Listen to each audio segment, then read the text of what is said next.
La semaine dernière, je vous avais présenté une vidéo sur une technique, une méthode, le Death By, qui est plus adaptée à la prise de masse que à la prise de force. N'oubliez pas, prise de masse, prise de force, ce sont deux méthodologies différentes, mais si vous prenez de la masse, vous prenez de la force.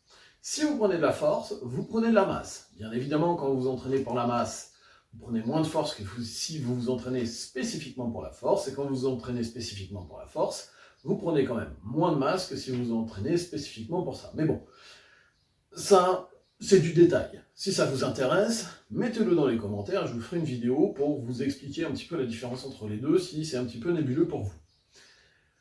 Donc aujourd'hui, je vais vous présenter une autre méthode qui permet de prendre pas mal de masse, qui a fait ses preuves, même si aujourd'hui elle est quand même beaucoup moins connue, beaucoup moins répandue, beaucoup moins utilisée qu'elle l'a été à une certaine période, et elle est beaucoup critiquée aussi.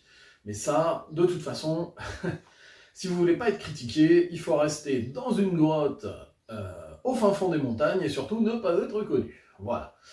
Donc si vous faites rien, ça ira, mais dès que vous faites quelque chose, vous serez forcément critiqué. Alors, cette méthode, c'est la méthode German Volume Training, ou GVT, n'est-ce pas, qui est aussi connue chez nous en 10 x 10. Alors, cette méthode a été inventée dans les années 70 par un Allemand, Rolf Fesser, ou Feser, je ne sais pas comment ça se prononce, F-E-S-E-R, en allemand. Hein. Moi, j'ai fait français première et deuxième langue. Hein. Donc, qui avait mis cette méthode au point pour les haltérophiles, pour que dans leur partie off-season, hors saison, puissent prendre une masse musculaire assez importante assez vite. Voilà. Donc, cette méthode n'a pas été très popularisée au départ, puisque je vous rappelle qu'à l'époque, c'était un petit monde, un monde de niche, tout le monde de la musculation. Il a fallu qu'un certain... Comment il s'appelle d'ailleurs ? Un mec pas très connu, avec un nom à coucher dehors, Char de guerre ou un truc comme ça, Schwarzenegger, je crois, fasse reconnaître cette discipline, enfin, la discipline du bodybuilding, et par là, le monde de la musculation en général, pour que ça se popularise un petit peu avec le temps, et aujourd'hui quand même, plutôt pas mal. Bref, arrêtons un petit peu les blagues, et revenons à notre sujet. Donc cette méthode, c'était plutôt pour les haltérophiles. D'ailleurs, il y a un haltérophile canadien qui, dans les années 80, a remporté un titre olympique, je crois, un championnat du monde, je ne sais plus, je crois que c'est un titre olympique, qui avait attribué la taille de ses cuisses, justement à l'utilisation de cette méthode, le 10x10 ou le GVT. À l'époque, ça s'appelait le 10x10, vous allez voir pourquoi. Parce que dans les années 90, Charles Poliquin, alors si vous ne connaissez pas Charles Poliquin, je vous invite à vous intéresser à lui et à chercher sur internet, vous allez trouver plein de choses. C'est quand même quelqu'un qui a énormément fait pour le domaine de la musculation et du bodybuilding, mais également de l'entraînement en haltérophilie, en powerlifting, etc. Donc c'est un personnage assez incontournable de ce milieu. Et dans les années 90, donc, il a remis au goût du jour le 10x10, il lui a donné son nom de German Volume Training, justement, c'est de là que ça vient, et il l'a beaucoup utilisé, et donc il l'a rendu très populaire, notamment en faisant des articles dessus dans les différents livres où il écrivait, enfin, livres, magazines, où il écrivait à l'époque. Puisque je vous rappelle que Internet n'existait pas, ou tout au moins n'était pas aussi répandu que maintenant, puisque vers la fin des années 90, on a commencé à le voir arriver. Et c'était surtout par les magazines qu'on avait des informations. Voilà. Alors, le 10x10 en France, ou le German Volume Training, a été une des bases de l'enseignement du BE Acumez dans les années justement fin des années 90, début 2000. Si vous vouliez passer ce diplôme-là, il fallait impérativement citer le 10x10 dedans vos plans de programme, sinon vous n'aviez pas la moyenne.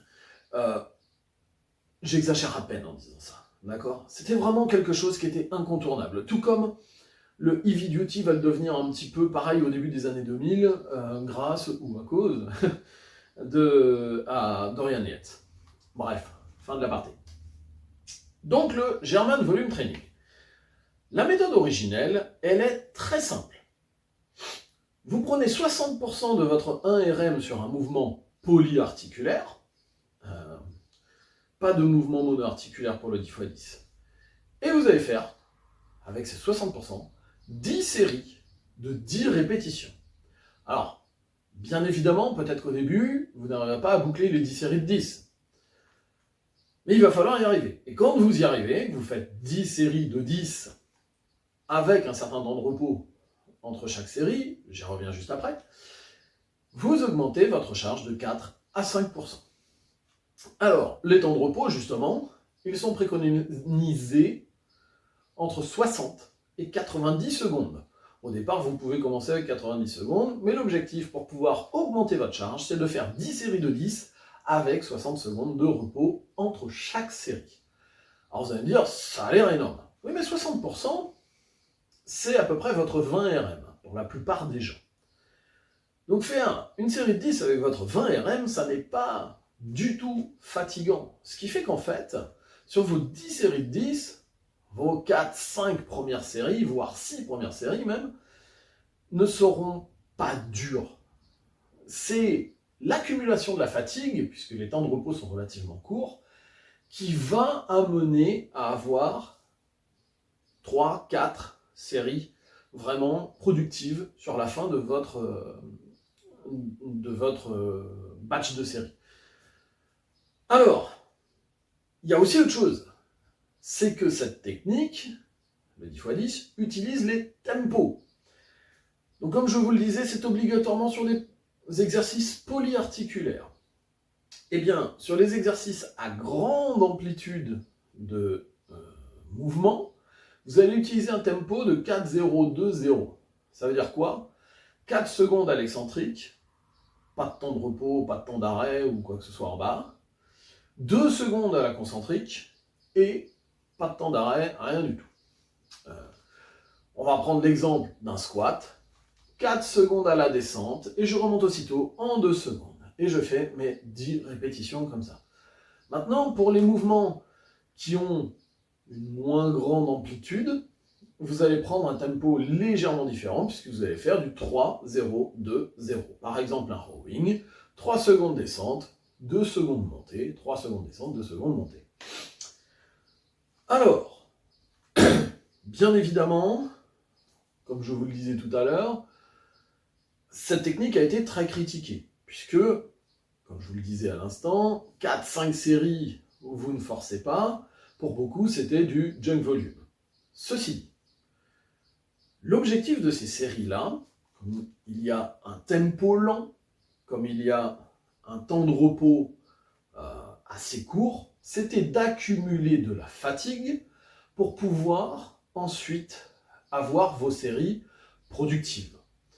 L'intérêt aussi, c'est d'utiliser des charges qui ne soient pas trop importantes, 60% de son ARM, c'est pas énorme, pour éviter de surcharger des articulations, des tendons, qui ont déjà été traumatisés parfois pendant la saison sportive, puisque je vous rappelle que le German Volume Training, à l'origine, est employé en hors saison. Donc c'est une période où vous en profitez pour faire votre masse, mais vous n'êtes pas là pour vous blesser, au contraire. Même si vous avez des petits trucs qui traînent, des petits bobos qui traînent par-ci par-là, c'est le moment où ils doivent se consolider, redevenir en meilleure santé. Donc, hors de question de prendre des charges beaucoup trop importantes. C'était aussi l'intérêt du GVT. Bien évidemment, les années 90, quand ça a apparu et explosé, c'était déjà, il y a, attendez que je ne me trompe pas, 35 ans à peu près. Donc depuis, il y a eu plein de variantes. Alors chacun en a ramené, même Charles Poliquin a fait une variante. C'est-à-dire que, théoriquement, dans le German Volume Training, vous prenez un exercice par groupe musculaire. Et c'est tout. Derrière, si vous faites d'autres exercices pour ce groupe musculaire, ou ces groupes musculaires, puisque c'est de l'exercice polyarticulaire, ce ne sera pas en GVT. D'accord? Lui, il préconisait de faire des agonistes-antagonistes. Par exemple, développé couché, rowing buste penché, développé militaire, traction, squat, qu'est-ce qu'il préconisait? Parce que je crois qu'il préconise du leg curl. Donc vous voyez, quand on est en train de parler de faire uniquement avec des mouvements polyarticulaires, même celui qui a repopularisé le truc ne le faisait pas. Enfin bref. Et il alternait. Donc il faisait, on va prendre l'exemple, développé couché, bent over row. Il faisait 10 répétitions de développé couché, 90 secondes de repos, 10 répétitions de bent over row, 90 secondes de repos, etc., etc. La faiblesse de cette méthode-là, eh ben, c'est que entre deux séries de développé couché, vous avez quand même 3 minutes de repos, plus le temps de travail du bent over row. Donc la fatigue accumulée n'est pas du tout la même. Bref, donc ça c'était la version Poliquin. Vous avez Poliquin a sorti aussi une autre variante, c'était au lieu de faire 10 x 10, faire 10 x 6 avec votre 12 RM, ce qui était un petit peu plus éprouvant. Vous avez Kevin Arsenault, ou Kevin Arsenault, je me souviens plus du nom, qui lui préconise de faire un 10 x 6 avec son 9 RM. Et lorsqu'on ne peut plus tenir 6 répétitions, au lieu de diminuer le nombre de répétitions, on diminue la charge. Et on ne change de charge que quand on arrive à faire des 10 x 6 avec la même charge. D'accord? Alors, l'inconvénient de ce truc-là aussi, c'est qu'il y a les tempos. Certaines personnes n'aiment pas les tempos. Aujourd'hui, la science vous explique que les tempos n'ont pas de réel intérêt. Je vous rappelle que dans cette méthodologie-là, l'intérêt d'avoir les tempos, c'est pas de rendre l'exercice forcément plus dur, mais de le rendre plus fatigant pour avoir une fatigue accumulée supérieure. Personnellement, les tempos, ça me fait chier. Donc cette méthode me fait chier. Je vais vous le dire, franchement, réessayez. Si vous voulez essayer cette méthode, faites-la sans tempo. Vous ne prenez pas trop la tête là-dessus. Je pense pas que ça ait vraiment un impact si important que ça, et que ça ait une valeur ajoutée aussi intéressante que ça. Bref, donc il y a plein d'autres versions. Comment il s'appelle? Christian Thibaudeau, qui est un élève de Charles Poliquin, dans un de ses bouquins, en a proposé une. Jim Wendler, dans le bouquin Beyond 531, en a également proposé une. Bref, tout le monde a proposé des choses. Certains ont proposé, plutôt que de faire 10 x 10 avec le même mouvement, pourquoi pas faire 5 x 10 avec un mouvement, 5 x 10 avec un autre très proche. Par exemple, 5 x 10 avec du développé couché à la barre, enchaîné sur 5 x 10 avec du développé très légèrement incliné aux haltères. Bref, là je trouve qu'on perd aussi un petit peu l'accumulation de la fatigue, mais bon, c'est pour vous dire que ça a été beaucoup remanié depuis. Donc, il y a quand même quelques limitations. Cette méthode-là répète beaucoup les mouvements. Donc vous allez avoir une fatigue au niveau des tissus qui va apparaître assez vite. C'est pour ça que si vous choisissez de le faire, faites-le sur des blocs de 4 à 6 semaines maximum. Ça vous évitera de développer des tendinites ou des petites saloperies comme ça. En plus, 10 séries de 10, toujours avec la même charge, si vous êtes comme moi, vous allez vite vous ennuyer. Donc ne restez pas trop longtemps dessus non plus. Ça peut être une période justement choc, entre guillemets. Autre chose aussi, en fonction de votre myotypologie, pour ceux qui suivent cette chaîne depuis quelque temps, vous savez que c'est une chose à laquelle je suis attaché, la myotypologie. Si vous avez une myotypologie avec une dominante en fibre rapide, le 10 x 10, c'est pas du tout fait pour vous. Ça va vous écœurer, ça va vous ennuyer, vous allez le faire une semaine, et puis la semaine suivante, vous n'aurez plus envie de le faire, vous serez plus motivé à aller à la salle, vous serez plus motivé à faire le mouvement, et vous allez très vite, justement, développer des pathologies de type tendinite et trucs comme ça. Donc, pareil, si vous connaissez votre myotypologie, évitez ça. Alors si vous ne connaissez pas, vous pouvez aussi peut-être utiliser les neurotypes de Christian Thibaudeau. Ouais, je le cite pour une deuxième fois, mais j'aime beaucoup ce qu'il fait. Donc Christian Thibaudeau, son système de neurotypes est divisé en 3 grandes familles, les neurotypes 1, 2 et 3. Si vous êtes un neurotype 3, le German Volume Training est fait pour vous. Si vous êtes un type 2, ça peut passer sur une certaine durée limitée dans le temps. Si vous êtes un type 1, je pense que ce sera plutôt à éviter, que ce soit un A ou un B, peu importe.